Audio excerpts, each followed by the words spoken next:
പറയാത്ത കാര്യം നിങ്ങൾ വ്യാഖ്യാനിച്ചിട്ട് പറയിപ്പിക്കല്ല. അല്ല, ഞാൻ അങ്ങനെ പറഞ്ഞിട്ടേ ഇല്ല. ഇടതുപക്ഷ ജനാധിപത്യ മുന്നണി തീരുമാനിച്ചു പറയും ആരാണ് പ്രതിപക്ഷ നേതാവ്.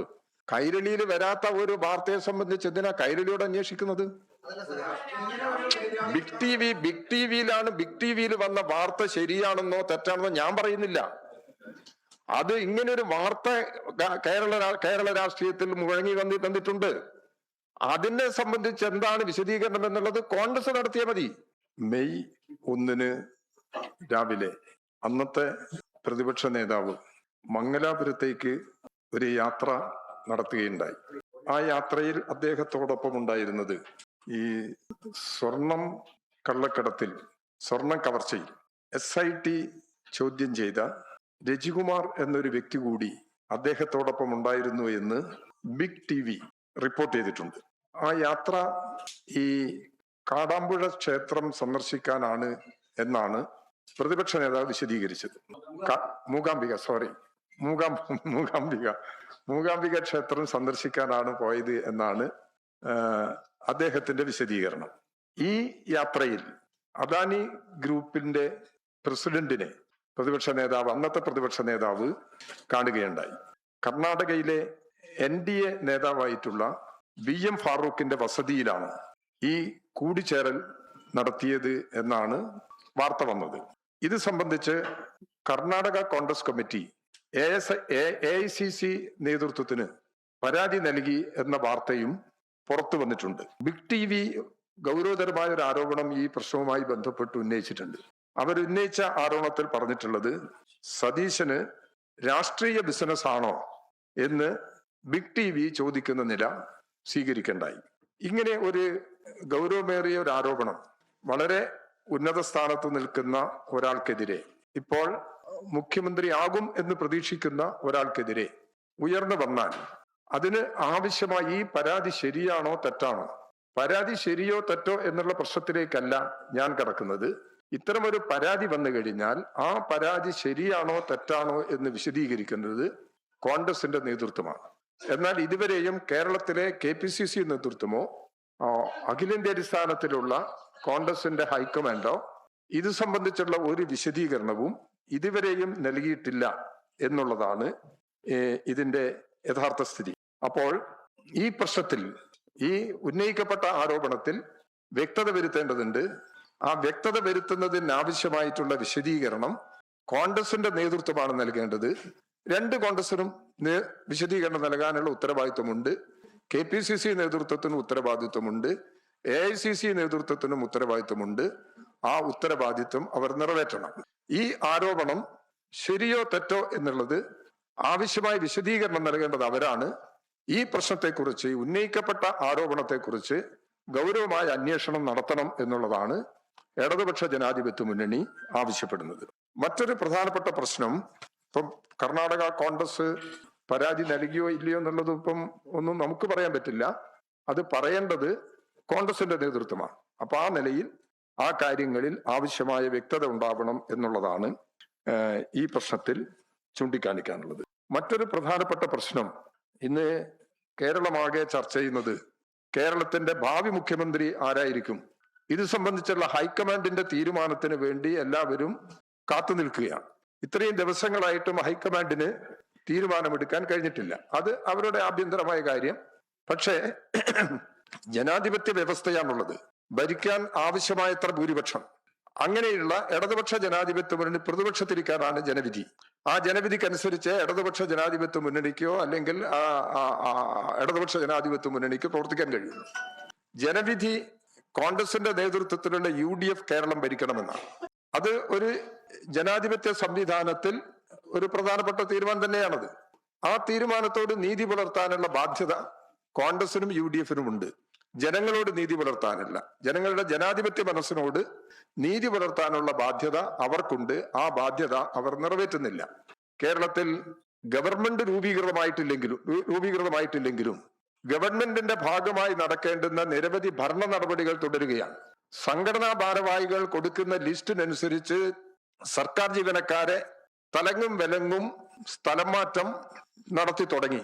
ഏത് ഗവൺമെന്റ് തീരുമാനപ്രകാരമാണെന്നറിയില്ല. സംഘടനാ ഭാരവാഹികൾ നൽകുന്ന നിർദ്ദേശത്തിന്റെ അടിസ്ഥാനത്തിൽ ഉദ്യോഗസ്ഥന്മാർ ഇത് നടപ്പിലാക്കുന്നു എന്നുള്ളതാണ് മനസ്സിലാക്കാൻ കഴിയുന്നത്. ഇത് യഥാർത്ഥത്തിൽ നീതിയാണോ? ഒരു സമൂഹത്തോട് കാണിക്കേണ്ടുന്ന രാഷ്ട്രീയമായിട്ട് ഭിന്നതകളൊക്കെ ഉണ്ടായേക്കാം. ഒരു ഗവൺമെന്റ് പോലും രൂപീകരിക്കാത്ത സന്ദർഭത്തിൽ സംഘടനാ ഭാരവാഹികൾ കൊടുക്കുന്ന നിർദ്ദേശങ്ങളുടെ അടിസ്ഥാനത്തിൽ ഉദ്യോഗസ്ഥന്മാർ സ്ഥലമാറ്റം നടത്തുന്നു. ചിലർ നിർബന്ധമായി ലീവ് എടുത്തു പോകേണ്ടുന്ന സ്ഥിതി വരെ ചില മേഖലകളിൽ വന്നിട്ടുണ്ട്. മനസ്സിലാക്കിയിട്ടുള്ള ഒരു വിവരം സപ്ലൈകോയുടെ അരിവിലയിൽ മാറ്റം വരുത്തിയിട്ടുണ്ട് എന്നുള്ളതാണ്. സാധാരണ ഈ അരിവിലയിൽ ഇവിടെ ഇടതുപക്ഷ ജനാധിപത്യ മുന്നണി ഗവൺമെന്റ് അധികാരത്തിൽ വന്നപ്പോൾ 13 ഇനം സാധനങ്ങൾക്ക് വിലവർധനവില്ല. പിന്നീട് ഒരിക്കൽ വില വർദ്ധിപ്പിക്കുന്നത് ക്യാബിനറ്റിന്റെ തീരുമാനത്തിന്റെ അടിസ്ഥാനത്തിലാണ്. എന്തെങ്കിലും മാറ്റം വരുത്തണമെന്നുണ്ടെങ്കിൽ ക്യാബിനറ്റാണ് തീരുമാനിക്കുന്നത്. അതൊന്നും ചെയ്യാതെ സപ്ലൈകോന്റെ ഡിപ്പോയിലൂടെ വിതരണം ചെയ്തുകൊണ്ടിരിക്കുന്ന അരിക്ക് 2 രൂപ വില കയറ്റി എന്നുള്ളതാണ് പുറത്തു വന്നിട്ടുള്ള വിവരം. ഇത് അങ്ങേയറ്റം പ്രതിഷേധാർഹമാണ്. അപ്പൊ ഇങ്ങനെ ജനദ്രോഹ നടപടികൾ സ്വീകരിക്കുന്ന കാര്യത്തിൽ അവർ തുടക്കം കുറിച്ച് കഴിഞ്ഞിട്ടുണ്ട്. എന്നാൽ ഗവൺമെന്റ് ഇതുവരെ രൂപീകൃതമായിട്ടില്ല. ഗവൺമെന്റ് രൂപീകൃതമാകുന്നതിന് മുമ്പ് തന്നെ ഉദ്യോഗസ്ഥരെ ഉപയോഗപ്പെടുത്തിക്കൊണ്ട് ഇത്തരം ചില നടപടികൾ അവർ സ്വീകരിക്കുന്നു. ഇത് നീതിപൂർവമല്ല. ഇതൊരു ജനാധിപത്യ സമൂഹത്തിൽ സ്വീകരിക്കേണ്ടുന്ന നടപടികളുമല്ല. അതുകൊണ്ട് അത്തരം നിലപാടുകൾ വളരെ അങ്ങേയറ്റം കടുത്ത പ്രതിഷേധാർഹമാണ്. സ്വാഭാവികമായിട്ടും ഈ നടപടികളെല്ലാം എതിർത്തു പോകേണ്ടി വരും എന്നുള്ളതാണ്. ഇടതുപക്ഷ ജനാധിപത്യ മുന്നണി ഇവിടെ ജനക്ഷേമ നടപടികൾ തുടരാനും വികസന പ്രവർത്തനങ്ങൾ മുമ്പോട്ട് കൊണ്ടുപോകുന്നതിനും എല്ലാവിധ പിന്തുണയും അറിയിച്ചിട്ടുണ്ട്. ന്യായമായ എല്ലാ പ്രശ്നങ്ങളിലും ആവശ്യമായ സഹായം, ഇവിടെ നടപ്പിലാക്കിയ ജനക്ഷേമ നടപടികൾ തുടരാൻ എന്ത് പിന്തുണ വേണമെങ്കിലും കൊടുക്കാൻ തയ്യാറാണ്.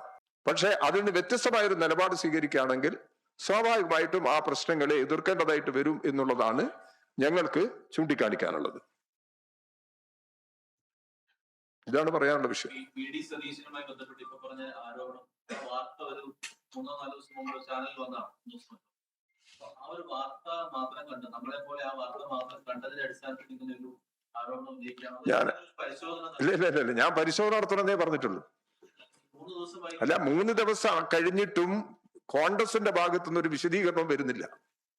AICC വിശദീകരിക്കുന്നില്ല, KPCC വിശദീകരിക്കുന്നു. ഞാൻ ഉന്നയിക്കല്ല ആരോപണം ഞാൻ ഉന്നയിച്ചതല്ല, ഞാൻ ഉന്നയിക്കുന്നുമില്ല. അത് ശരിയാണെന്നുള്ള അഭിപ്രായവും ഞാൻ പറഞ്ഞിട്ടില്ല. ആ ആരോപണം ശരിയാണോ തെറ്റാണോ എന്ന് പറയേണ്ടത് കോൺഗ്രസിന്റെ നേതൃത്വമാണ്. ഇപ്പൊ എല്ലാ ദിവസവും ചാനൽ ഇത് വന്നുകൊണ്ടിരിക്കുകയാണ്. ബിഗ് TV വളരെ ഗൗരവത്തോടു കൂടി വാർത്ത പ്രസിദ്ധീകരിച്ചുകൊണ്ടിരിക്കുകയാണ്. അത് ശരിയോ തെറ്റോ എന്നുള്ളതൊന്നും ഞാൻ പറയുന്നില്ല. ഇതിൽ ജനങ്ങളിൽ തെറ്റിദ്ധാരണ ഉണ്ടാവാതിരിക്കണമെന്നുണ്ടെങ്കിൽ ആവശ്യമായ വിശദീകരണം നൽകണം. അതേ ഞാൻ പറഞ്ഞിട്ടുള്ളൂ.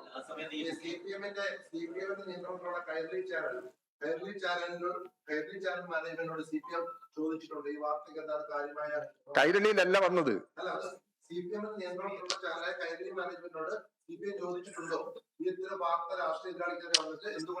ഇല്ല, ഇത് ഞാൻ പറയുന്നത് കേൾക്ക്. കൈരളിയിലല്ല ഈ വാർത്ത വന്നത്. കൈരളിയിൽ വരാത്ത ഒരു വാർത്തയെ സംബന്ധിച്ച് എന്തിനാ കൈരളിയോട് അന്വേഷിക്കുന്നത്?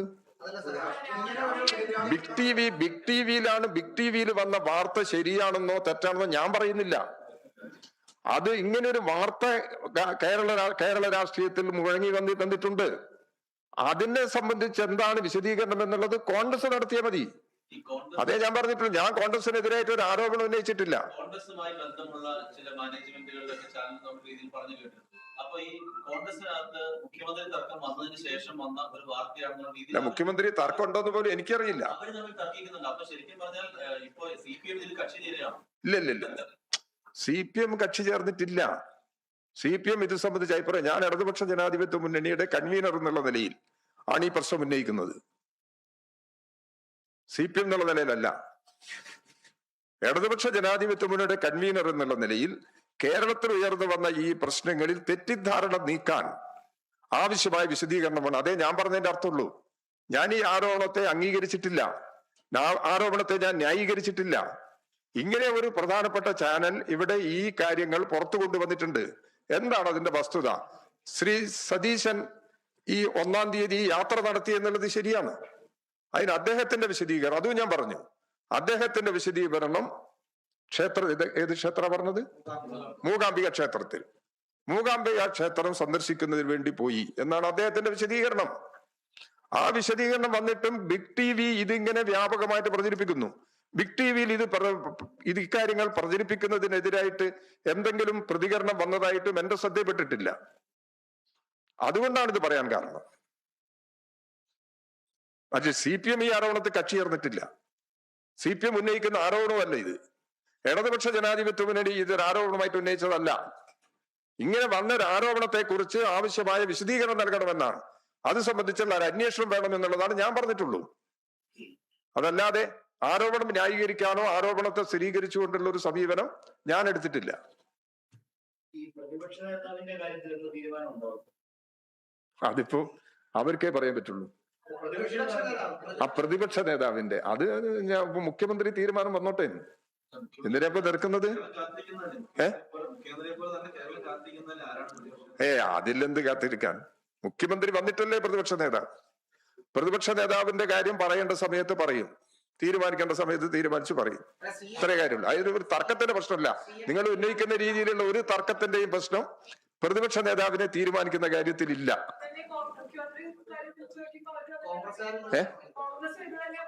എന്തെന്ന്? അല്ല, ആയിക്കോട്ടെ,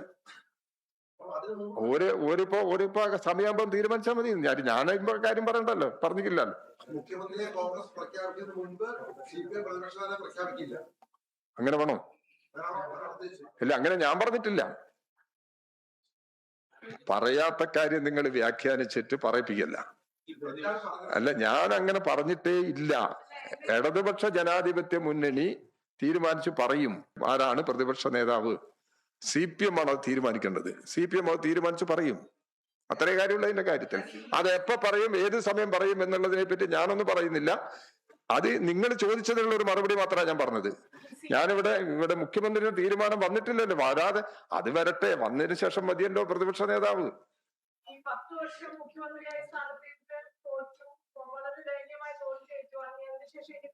ദയനീയമായ തോൽവി 19,000 വോട്ടിന് ജയിച്ചത്. അതേനാരും ദയനീയമായ തോൽവി കേരളത്തിലാകെ. അല്ല, മുഖ്യമന്ത്രിയുടെ കാര്യം പറഞ്ഞുകൊണ്ട് പറഞ്ഞതാണ്.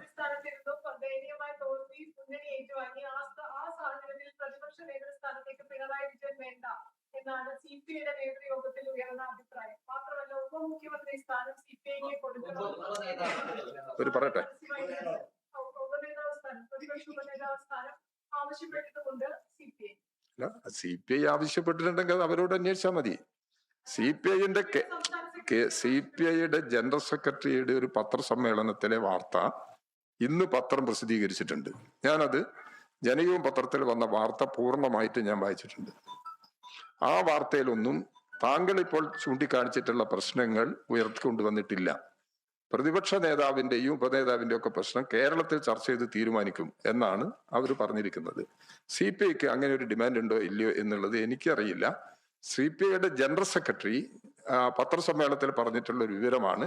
അവിടെ അഖിലേന്ത്യാ പാർട്ടി നേതൃത്വം സംസാരിച്ചതിന് ശേഷം പറഞ്ഞിട്ടുള്ള ഒരു കാര്യമാണ് നമ്മുടെ മുമ്പിലുള്ളത്. ഞങ്ങളത് ഇപ്പം ഇടതുപക്ഷ ജനാധിപത്യ മുന്നണിക്കകത്ത് ഈ വിഷയങ്ങൾ ചർച്ച ചെയ്തിട്ടില്ല. സാധാരണ കീഴ്വഴക്കം അനുസരിച്ച് CPM തീരുമാനിക്കേണ്ടതാണ് ആരാണ് പ്രതിപക്ഷ നേതാവ്. അത് ഇവിടുത്തെ CPI നേതൃത്വവും അത് വ്യക്തമാക്കിയിട്ടുണ്ട്. അത് CPM ആണ് തീരുമാനിക്കേണ്ടത്. പിണറായി വിജയൻ ഇങ്ങനെ പ്രതിപക്ഷ നേതാവ് ആവാൻ പാടില്ല എന്ന നിലപാട് CPI എടുത്തതായിട്ട് എനിക്കറിയില്ല. അങ്ങനെ എടുത്തതായിട്ടുള്ള ഒരു വിവരവും നമ്മുടെ മുമ്പിൽ വന്നിട്ടില്ല. അതാണ് ഇതിന്റെ കാര്യം. ഉപനേതാവ് എന്നുള്ളത് അവരുടെ അഭിപ്രായം പറഞ്ഞു, അത്ര കാര്യമുള്ളൂ. അങ്ങനെ എടുത്താൽ മതി. അത് അവര് പറയാലോ, ഒരു പാർട്ടി എന്നുള്ള നിലക്ക് പറയാലോ. അതെങ്ങനെ എടുത്താൽ മതി. അത് തീരുമാനമല്ലല്ലോ.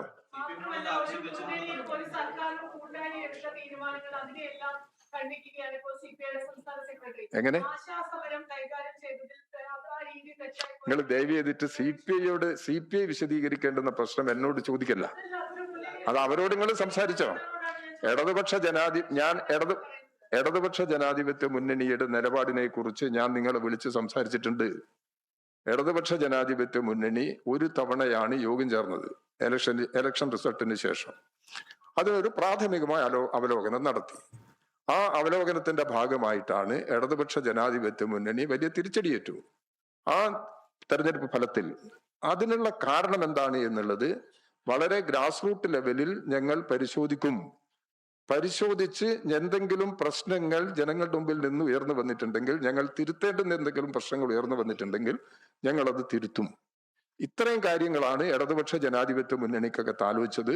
അതല്ലാതെ ഇതിന്റെ മറ്റ് വിശദാംശങ്ങളെല്ലാം താഴെ പാർട്ടി നിലവാരത്തിൽ ചർച്ചകൾ നടക്കുന്നുണ്ട്. ആ ചർച്ചകളുടെ അടിസ്ഥാനത്തുള്ള തീരുമാനങ്ങൾ വരട്ടെ. അതിന്റെ അടിസ്ഥാനത്തിൽ ഇടതുപക്ഷ ജനാധിപത്യ മുന്നണി ജൂൺ അവസാനം യോഗം ചേർന്ന് ഇതിന്റെ മറ്റ് തുടർ നിലപാടുകളെ സംബന്ധിച്ചിടത്തോളം തീരുമാനമെടുക്കും. ഇതാണ് ഇടതുപക്ഷ ജനാധിപത്യ മുന്നണിയിൽ തീരുമാനിച്ചിട്ടുള്ളത്. അതാണ് ഞാൻ നിങ്ങളോട് പറഞ്ഞിട്ടുള്ളത്. അതാണ് ഇപ്പോഴും പറയാനുള്ളൂ. ഇനി അതിന്റെ പുറത്ത് CPI എടുത്ത തീരുമാനത്തെ കുറിച്ചോ CPIയുടെ നിലപാടല്ലേ, അത് അവര് വിശദീകരിച്ചോട്ടെ. അത് ഇടതുപക്ഷ ജനാധിപത്യ മുന്നണി എന്നുള്ള നിലയ്ക്ക് എന്റെ തലയിൽ വെക്കല്ല ദയവ് ചെയ്തിട്ട്. കഴിഞ്ഞ വാർത്താ സമ്മേളനത്തിൽ CPI പ്രതിപക്ഷ ഉപനേതാവ് സ്ഥാനം ചോദിച്ചിട്ടില്ല എന്ന് പറഞ്ഞിരുന്നു, താങ്കൾ പറഞ്ഞു. ഇടതുപക്ഷ ജനാധിപത്യ മുന്നണിക്കകത്ത് ഉന്നയിച്ചിട്ടില്ല. ചോദിച്ചപ്പോൾ പറഞ്ഞത് TP രാമകൃഷ്ണൻ അങ്ങനെ പറഞ്ഞില്ല, പറഞ്ഞെങ്കിൽ തന്നെ അത് വസ്തുതയല്ലെന്നാണ്. ഇടതുപക്ഷ ജനാധിപത്യ മുന്നണി യോഗത്തിൽ പറഞ്ഞില്ല എന്നാണ് ഞാൻ പറഞ്ഞത്. അത് ചിലപ്പോ ഉണ്ടാവും. അല്ല, ഇടതുപക്ഷ ജനാധിപത്യ മുന്നണിയുടെ യോഗത്തിൽ അങ്ങനെ ഒരു വിഷയം ഉന്നയിക്കപ്പെട്ടിട്ടില്ല എന്നാണ് ഞാൻ പറഞ്ഞത്. അല്ല, അങ്ങനെ ഞാൻ പറയുന്നില്ല. അത് നിങ്ങളെ അഭിപ്രായത്തിൽ കിടക്കട്ടെ, എന്റെ അഭിപ്രായത്തിൽ ചേർക്കല്ലത്. ഇല്ല, ആശാസമരത്തിനൊക്കെ അന്ന് തന്നെ ക്ലാരിറ്റി വരുത്തിയതാ. ഇല്ല, ആശാസമരത്തോടെടുത്ത നിലപാട് തെറ്റായിരുന്നു എന്നുള്ളത് എവിടെയും ഇടതുപക്ഷ ജനാധിപത്യ മുന്നണി തീരുമാനിച്ചിട്ടില്ല. കാരണം ആശാസമരത്തിന്റെ ലക്ഷ്യം പ്രശ്നം പരിഹരിക്കലായിരുന്നില്ല. ആശാസമരത്തിന്റെ പ്രശ്നം ഉയർന്നു വന്നപ്പോൾ തന്നെ ഗവൺമെന്റ് വിളിച്ച് ചർച്ച നടത്തി പ്രശ്നം പരിഹരിക്കാൻ വേണ്ടി ശ്രമിച്ചിട്ടുള്ളതാണ്. അതിന് സഹായകരമായ നിലപാട് സ്വീകരിച്ചില്ല. രാഷ്ട്രീയമായിട്ട് അതിനെ വേറെ വഴിക്കൂടെ തിരിച്ചുവിടാനുള്ള പരിശ്രമമാണ് നടത്തിക്കൊണ്ടിരുന്നത്. അതാണ് അതിന്റെ വിശദാംശങ്ങളൊന്നും പിന്നീട് ഞങ്ങൾ ചർച്ച ചെയ്തിട്ടില്ല. പ്രതിപക്ഷ നേതാവ് സ്ഥാനത്തേക്ക് ഒരു തലമുറ മാറ്റം വരണം, അങ്ങനെ ഒരു താല്പര്യം മുന്നണിയിൽ ആലോചിക്കാത്ത കാര്യം ഇപ്പൊ നിങ്ങൾ ഇങ്ങനെ പറഞ്ഞിട്ട് എന്താ കാര്യം? ഇല്ല, മുന്നണിക്കകത്തൊരാലോചന ഇത് സംബന്ധിച്ച് നടന്നിട്ടില്ല. മുന്നണിയിലല്ല യഥാർത്ഥത്തിൽ പ്രതിപക്ഷ നേതാവ് ആരാണെന്ന് തീരുമാനിക്കേണ്ടത്. തീരുമാനിച്ച പിന്നെ മുന്നണിക്കകത്ത് ഞങ്ങൾ അഭിപ്രായം ഉണ്ടാക്കും, അത്രയേ ഉള്ളൂ. CPM ആണോ തീരുമാനിക്കുന്നത് നമ്മളെ പാർലമെന്ററി വ്യവസ്ഥക്കനുസരിച്ച്. എന്തിന് ധൃതി പിടിക്കുന്നത്? ധൃതി പിടിക്കാൻ അവരോട് ചോദിക്കും മുഖ്യമന്ത്രി എപ്പോൾ വരുമെന്ന്. മുഖ്യമന്ത്രി വന്നു കഴിഞ്ഞാൽ ഉടനെ തന്നെ പ്രതിപക്ഷ നേതാവിനെ നിശ്ചയിച്ച പോരെ. ഈ പ്രതിപക്ഷ നേതാവിനെ നിശ്ചയിക്കാത്തതുകൊണ്ട് എന്തെങ്കിലും കുഴപ്പമുണ്ടോ? ഇവിടെ ഗവൺമെന്റ് അല്ലേ വേണ്ടത്. ആദ്യം ഗവൺമെന്റ് അല്ലേ വേണ്ടത്. ഗവൺമെന്റ് ഒരു മുഖ്യമന്ത്രിയുടെ പ്രശ്നം മാത്രമല്ല, മന്ത്രിമാരും വരണ്ടേ. മന്ത്രിമാരും വരണല്ലോ. ഇവിടെ ഇപ്പൊ ഓരോ വകുപ്പിലും നടന്നുകൊണ്ടിരിക്കുന്ന കാര്യം, അതിനൊന്നും നിങ്ങൾക്ക് ഒരു പ്രശ്നമില്ലേ? അത് കേരളത്തിൽ നടക്കുകയല്ലേ തെറ്റായ രീതി. അതിനെക്കുറിച്ചല്ലേ വിമർശിക്കേണ്ടത്. കാവൽ മന്ത്രിസഭയ്ക്ക് അതിൽ റോളൊന്നുമില്ല. അതൊരു ജനാധിപത്യ വ്യവസ്ഥയിൽ നടക്കുന്ന കാര്യമല്ലല്ലോ. തെരഞ്ഞെടുപ്പ് പരാജയത്തിനെ സംബന്ധിച്ച് വിലയിരുത്തി കഴിയുമ്പോഴേ എന്തിനാ ഇങ്ങനെ ഞാൻ അതിന്റെ ഉത്തരവൊക്കെ നേരത്തെ തന്നെ പറഞ്ഞു കഴിഞ്ഞതാ.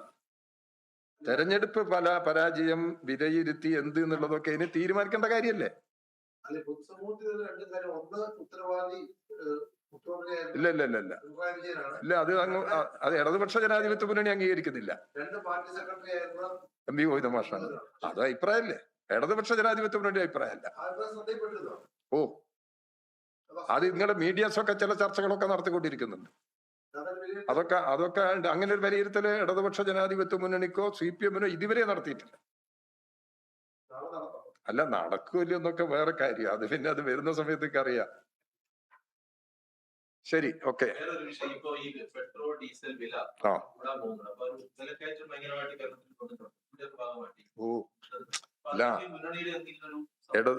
അല്ല, അത് ഇപ്പൊ തീരുമാനിച്ചിട്ടില്ല. ഈ രാജ്യത്തിന്റെ സ്ഥിതി അത്യന്തം ദയനീയമാണ്. സാമ്പത്തിക പ്രതിസന്ധി വലിയ പ്രശ്നങ്ങൾ ജനങ്ങളുടെ ജീവിതത്തിൽ സൃഷ്ടിക്കാനാണ് സാധ്യത. ഇവിടെ നമ്മുടെ പല പല അങ്ങാടികളിലും പട്ടണങ്ങളിലെല്ലാം ധാരാളം ഹോട്ടലുകൾ ഇപ്പോൾ പൂട്ടിക്കഴിഞ്ഞിട്ടുണ്ട്. പാചകവാതകം ലഭിക്കാത്തതിനെ തുടർന്നാണ്. അപ്പോൾ ഈ പ്രതിസന്ധി നമ്മുടെ സാധാരണ കുടുംബങ്ങളുടെ അടുക്കളയിൽ വരെ ഇപ്പൊ എത്തിക്കഴിഞ്ഞിട്ടുണ്ട്. അതിന് പരിഹാരം കാണുന്നതിന് വേണ്ടിയുള്ള നിലപാടുകൾ കേന്ദ്ര ഗവൺമെന്റ് സ്വീകരിക്കുന്നില്ല. ഈ പാചകവാതക വിലക്കയറ്റം തടയാനും ആവശ്യാനുസരണം പാചകവാതകം എത്തിക്കുന്നതിനോ എന്താണ് കേന്ദ്ര ഗവൺമെന്റ് നടപടി എന്നുള്ളത് കേന്ദ്ര ഗവൺമെന്റാണ് വ്യക്തമാക്കേണ്ടത്. അതല്ലാതെ ഇതിന്റെ ഭാരം മുഴുവൻ ജനങ്ങളുടെ തലയിൽ ഗവൺമെന്റ് നയത്തിന്റെ ഭാഗമായി രൂപപ്പെട്ടിട്ടുള്ള സാമ്പത്തിക പ്രതിസന്ധിയുടെ ഭാരം മുഴുവൻ ജനങ്ങളുടെ തലയിൽ അടിച്ചേൽപ്പിക്കുന്ന നടപടി ശരിയല്ല. അതാണ് ഇപ്പൊ സംഭവിച്ചുകൊണ്ടിരിക്കുന്നത്. ആ സംഭവങ്ങൾ നോക്കി ഞങ്ങൾ നിരീക്ഷിച്ചുകൊണ്ടിരിക്കുന്നത്. ഇപ്പം ഇന്ത്യയിൽ നോയിഡ കേന്ദ്രീകരിച്ചുകൊണ്ട് ഒരു സമരം നടന്നല്ലോ തൊഴിലാളികളുടെ. കേന്ദ്ര ഗവൺമെന്റ് നടപ്പിലാക്കിയ ലേബർ കോഡിനെതിരായിട്ടുള്ള സമരമാണ്. ആ ലേബർ കോഡ് നിങ്ങൾ ഉൾപ്പെടെ ബാധിക്കുന്നതാണെന്നുള്ളത് കാര്യത്തിൽ തർക്കമില്ലല്ലോ. വേജ് ബോർഡിനെ പോലും ഇല്ലാതാക്കുന്ന നിലപാടിലേക്കാണ് ലേബർ കോഡ് എത്തുന്നത്. അപ്പൊ അതുകൊണ്ട് ഇത്തരം ജനവിരുദ്ധ നടപടികൾ തുടരുകയാണ്. ആ തുടർച്ച അതിനെതിരായിട്ട് തൊഴിലാളികളുടെ വിപുലമായ സമരങ്ങൾ രാജ്യത്ത് ശക്തിപ്പെട്ടു വന്നിട്ടുണ്ട്. അപ്പം ഇവിടെ കേന്ദ്ര ഗവൺമെന്റ് സ്വീകരിക്കുന്ന സമീപനങ്ങൾ ജനങ്ങളുടെ ജീവിതത്തെ സാരമായി ബാധിക്കുന്നു എന്ന് മനസ്സിലാക്കി അതിൽ നിന്ന് ആ ഗവൺമെന്റ് തിരുത്തൽ നടപടികൾ സ്വീകരിക്കേണ്ടതുണ്ട്. ഗവൺമെന്റിനെ കൊണ്ട് തിരുത്തിക്കുന്നതിന് ആവശ്യമായിട്ടുള്ള ബഹുജന മുന്നേറ്റം കേരളത്തിൽ രാജ്യത്തുടനീളം രൂപപ്പെടേണ്ടതുണ്ട്. അതിനാവശ്യമായ ആലോചനകൾ ദേശീയ തലത്തിൽ നടക്കുന്നു എന്നാണ് മനസ്സിലാക്കുന്നത്. അതിനനുസരിച്ച് ഈ ജനങ്ങളുടെ പ്രക്ഷോഭങ്ങൾ ഇത്തരം പ്രശ്നങ്ങളിൽ ശക്തമായിട്ട് ഉയർന്നു വരേണ്ടി വരും എന്നുള്ള കാര്യത്തിൽ തർക്കമില്ല.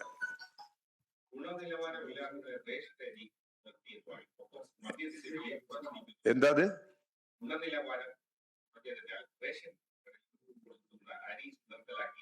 റേഷൻ അരി നിർത്തലാക്കിയോ? അല്ല, എനിക്കറിയില്ല അത്. റേഷൻ അരി എങ്ങനെയാ നിർത്താൻ കഴിയുക? റേഷൻ അരി നിർത്തിയ വിവരം എനിക്ക് അറിയില്ല. എന്താന്നുള്ളത് നോക്കിയിട്ടേ പറയാൻ കഴിയുള്ളൂ. അങ്ങനെയാണെങ്കിൽ അത് കുറച്ച് കടുത്ത നിലപാടാവും. മദ്യത്തിന്റെ വില കുറച്ചില്ലെന്നൊന്നും എനിക്കറിയില്ല. ഓക്കെ, ശരി.